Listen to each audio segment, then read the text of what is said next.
Have you ever looked at your life and thought, from the outside, this should be enough? That's how it is with me and Mallory. 16 years married. Nice house. 2 healthy kids. A dog that only barks when it really matters. She's sharp. Polished. One of those women who walks into a room and immediately owns the space. Everyone thinks we're the perfect couple. Power duo. I teach literature at a small university. She runs some boutique consulting firm that I still don't fully understand. But the truth is, we haven't really talked in months. I mean, we talk. The calendar.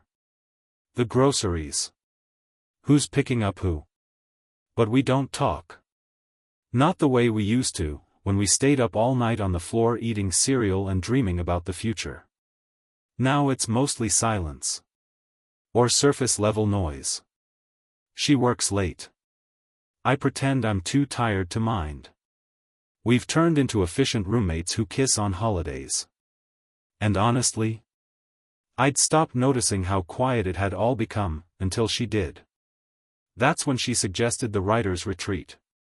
Said I needed to get away and fall in love with my words again. Her words, not mine. Kingston, you're starting to sound like a man who forgot what inspired him in the first place.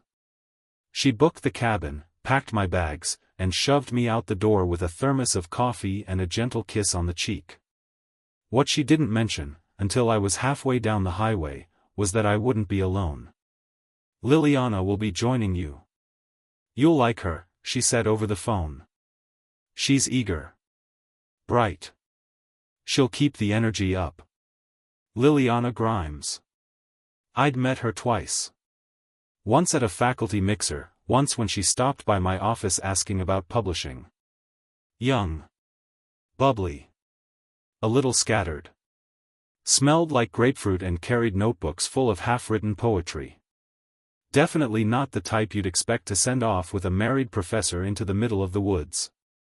But I told myself it was fine. I was there to write. Reflect. Reset. That was it.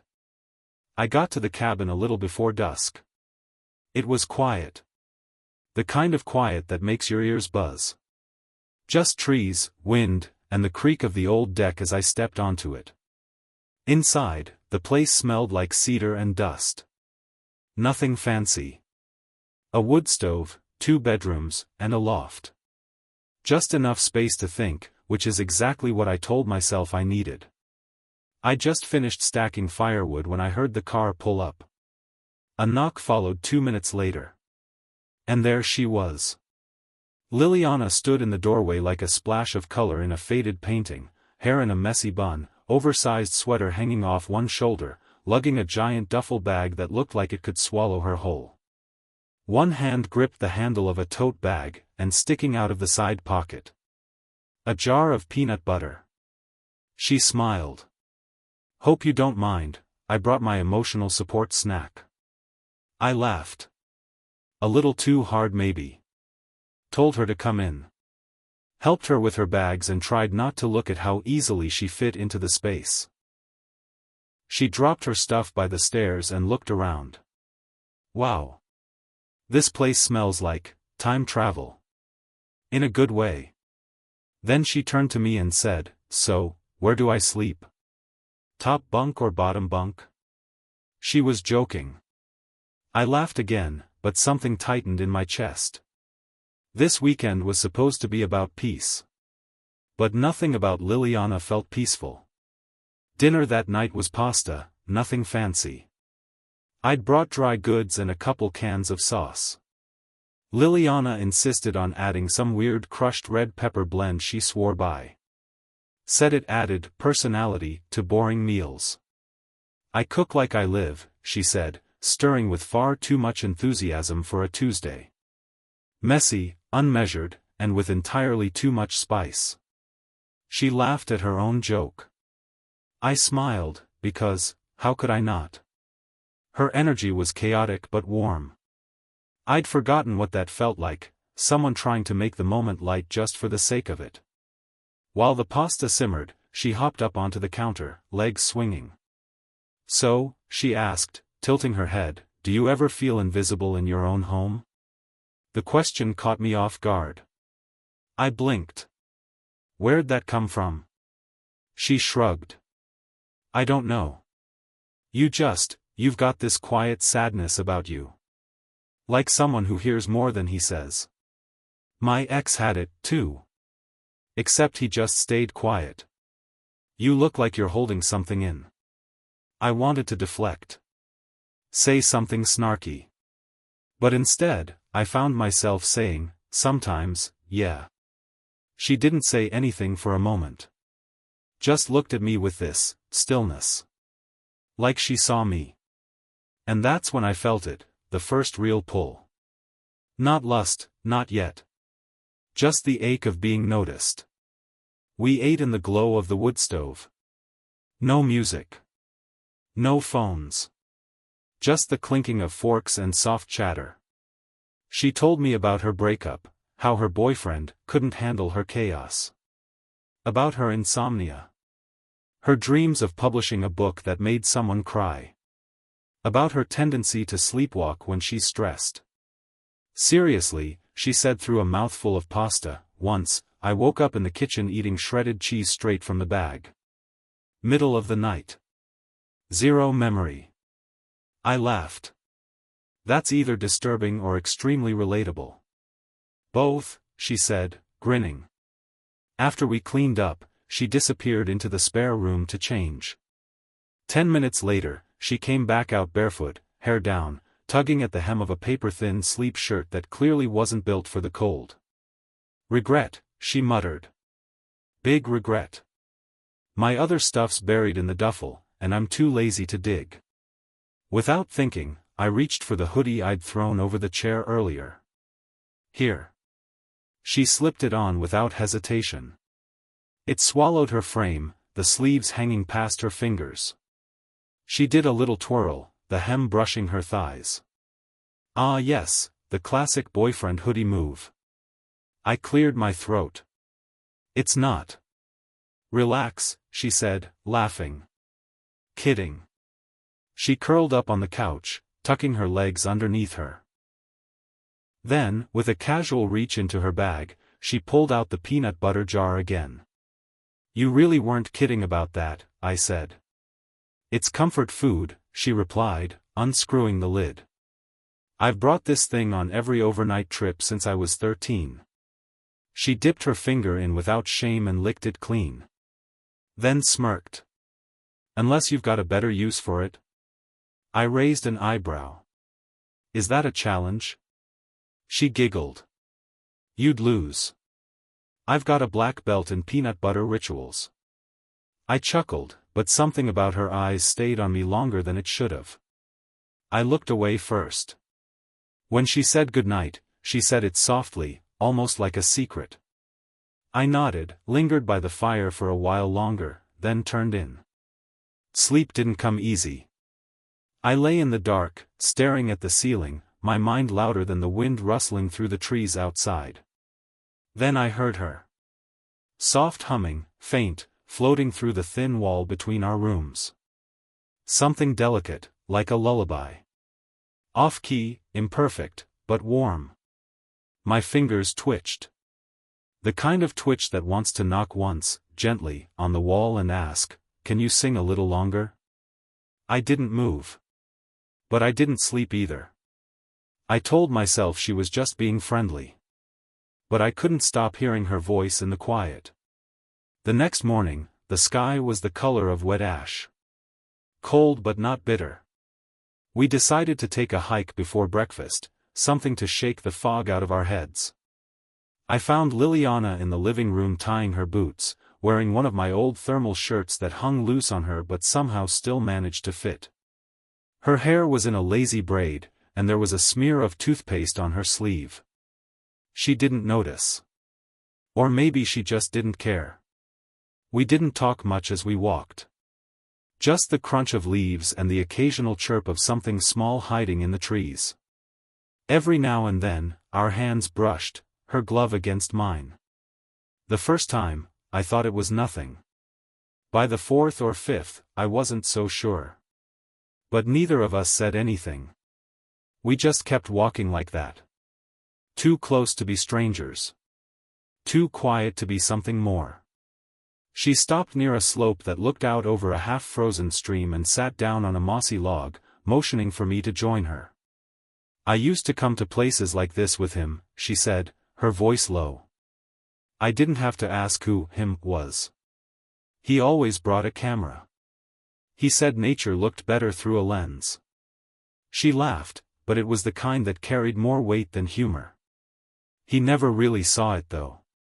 Not the trees. Not me. Just snapshots. Pretty moments he could show other people to prove something. I stayed quiet. The wind picked up and she tucked her chin into the collar of my thermal. Then I said it. The thing I hadn't let myself say out loud, not even to myself. My wife loves me, I know, but sometimes it feels like she loves what I represent more than who I am. Liliana turned toward me. Her eyes didn't look surprised. Just soft. We sat like that for a while, just staring at the stream. And then, without a word, she reached over and laid her hand over mine. Bare. No gloves. Just skin. It lasted maybe 2 seconds. But it landed like thunder. And then, just as quickly, she pulled away. Not awkwardly. Not like it was a mistake. Like she knew the moment was full and didn't need to overstay. Later that night, we sat cross-legged on the floor by the fireplace, a shared blanket thrown over both our legs. The hike had worked something loose in my shoulder and I couldn't stop rubbing it. Want help? She asked, tilting her head. Before I could answer, her hands were on me. Small but firm. She dug her thumbs into the muscle and I hissed. She laughed. You're too tense, Professor. You try reading term papers all day. She leaned in, working the knot out, and I swear it was the closest I'd felt to being cared for in months. After a few minutes, she let go and grabbed her peanut butter jar from beside the fireplace. I brought this for comfort, she said, unscrewing the lid with a pop. Then she dipped her finger in and licked it slowly, grinning. Still think it's just a snack? I meant to roll my eyes. Say something dumb like, you're ridiculous. But I didn't. I just watched her lips. Watched the way she smiled around the taste. The way her eyes flicked up to mine, not challenging, just waiting. And for a second, everything around us faded. The fire, the room, the wind tapping against the windows. Just her. Just me. And that silence, that space between what was and what could be, stretched so long it started to ache. I should have pulled away the moment she touched my hand. But I didn't. And that silence said more than words ever could. The storm rolled in just after dusk. Not loud, not violent, but steady. Like a warning whispered through the trees. Rain pattered against the windows in waves, wind nudging the old wood of the cabin just enough to make it creak now and then. The power flickered once. Twice. Then it gave out. I lit a few candles and fed the fireplace another log, the glow throwing slow-moving shadows across the cabin walls. The silence between us had stretched long since dinner, but it wasn't the uncomfortable kind. It was something else. Like both of us knew we were getting close to something we couldn't name out loud. Liliana was curled up next to me again, in that same hoodie. Legs tucked under her, sleeves pulled over her hands like a kid. Her face was lit soft by the fire, her eyes darting across the flames like they were holding a secret. She hadn't said much since the massage. Neither had I. But the quiet, it was charged now. Heavy. I shifted slightly, my shoulder brushing hers. She didn't move away. Instead, she turned toward me, slow, deliberate. Like she was still giving me the choice to lean in or lean out. Thank you, I said quietly, surprising myself. Her brows furrowed just a little. For what? I looked down at the blanket pooled across our knees, then back at her. Foreseeing me. Her eyes didn't blink. Didn't flinch. Just softened. I didn't realize how long I'd been walking around invisible, I added, my voice catching more than I expected. She reached for my hand then. Not fast. Not coy. Just honest. And I didn't stop her. Her fingers laced through mine. Warm. Light. And somehow grounding. You don't have to carry all that weight alone, you know, she whispered, her thumb brushing across the back of my hand. I exhaled slowly. The fire crackled. Our hands stayed there, together, between us, like a secret only we knew. She turned her face up toward mine. Just barely. Just enough. My heart was a drumbeat now. Steady. Loud. Terrified. Her lips parted, but no sound came out. She didn't have to speak. Everything in her eyes was saying it already, if you lean in, I won't pull away. I leaned in. Just an inch. And then another. And still, she didn't move. When our lips met, it wasn't fireworks. It was quiet. Almost fragile. Like if we kissed too hard, the whole illusion might break apart. But we didn't stop. She sighed softly against my mouth, her fingers curling into the fabric of my shirt. My hand moved to her cheek, then her neck, then lower, and all of it felt like a decision I was both making, and failing to make. I pulled back once, just an inch. This is wrong, I whispered. She nodded, but didn't let go. Then why does it feel like the only thing that's real? She said it so quietly I almost missed it. And that was it. The last thread snapped. We kissed again, deeper this time. Her hands found the back of my neck. Mine held her tighter, like I needed something solid to hang on to. The storm outside cracked, thunder low and rolling. But it was nothing compared to what was happening between us. Her breath hitched. My pulse quickened. And somewhere in the back of my mind, Mallory's face flickered. But it was already too late. I tasted guilt before her lips even touched mine. But I kissed her anyway. The morning light didn't feel the same. It came soft through the trees, golden, peaceful. But inside the cabin, the air was still. Heavy. Like it knew. Liliana moved quietly. She didn't hum like she usually did. No sarcastic remarks. No peanut butter jokes. Just the zip of her duffel bag and the soft shuffle of boots being dragged across the wood floor. She hadn't looked at me since we woke up. I sat at the table with a mug of coffee I hadn't touched, staring at the steam like it held some kind of answer. She grabbed the peanut butter jar from the windowsill and tucked it into her tote bag. That familiar glass clink made my chest tighten, like she was packing away everything that had happened with it. Heading out? I asked, trying to sound normal. She nodded without meeting my eyes. Thought I'd take the ridge trail. Clear my head. I swallowed.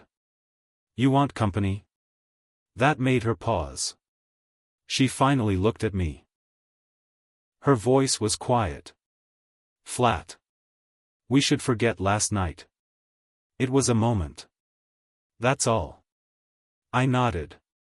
Like I agreed. But I didn't. Not really. Because inside, I was coming apart.